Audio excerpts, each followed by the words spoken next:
Ladies and gentlemen, it is now official. Khaya died and the Sokhulus have started mourning his death and getting ready with preparations of his funeral.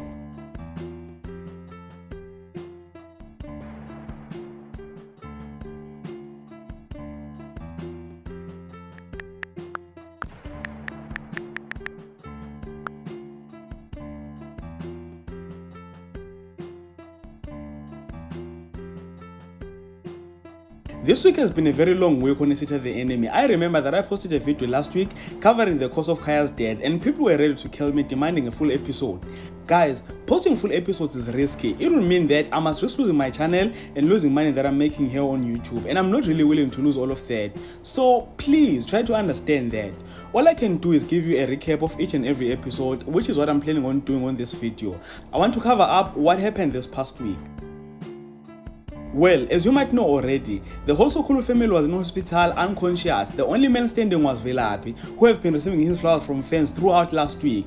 So, after Sokhulu were taken to a private hospital, the doctors refused to attend and treat them since they didn't have medical aids. Velaphi panicked and decided to shut down the whole hospital by pointing a gun at everyone and forcing the doctors to assist his family, which became a success because everyone managed to wake up on the Friday episode, except for Khaya of course, but we'll get back to that later on in this video.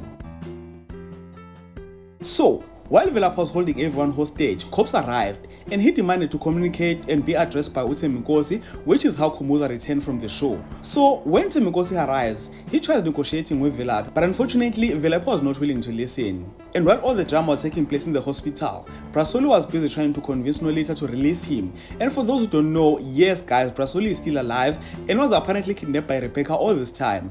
So on the Wednesday episode, he finally managed to convince Nolita to release him and take him to hospital. And at that particular time, the doctors had told the Sokhulu family that Khaya needs a kidney, and Solo was willing to give his last kidney to Khaya, but unfortunately when we go to the hospital, news that Khaya is dead were announced by the doctor.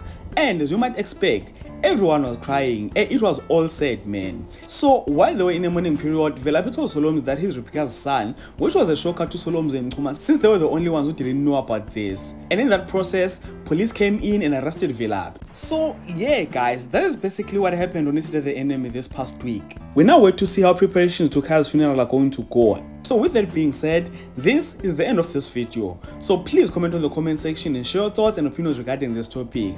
And if you enjoyed comment on this video, please like the video, subscribe to the channel if you're subscribed, and share this video on your Facebook, your Twitter, Instagram, even on TikTok. And with that being said, this is the end of this video. Thank you so much for watching. Let's engage again on the next one.